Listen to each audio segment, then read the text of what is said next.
6:05, c'è nebbia ed è ancora buio a Padova. Una donna sta attraversando la strada. Si trova lungo via Modena e deve passare via Gattamelata, la circonvallazione interna della città. È quasi arrivata sul marciapiede del lato opposto quando viene investita da un doblò condotto da un uomo di 41 anni. Accade tutto in un attimo. La donna è trascinata per qualche metro, l'uomo che si ferma chiama al 118, le presta i primi soccorsi. I sanitari la rianimano sul posto dove resta il suo giaccone nero tagliato.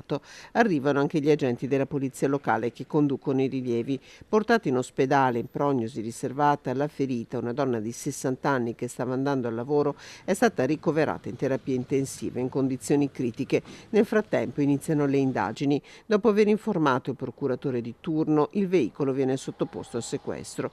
Un passaggio ciclopedonale ben segnalato questo lungo una delle arterie più trafficate della città, dove purtroppo, nonostante tutto, gli incidenti continuano.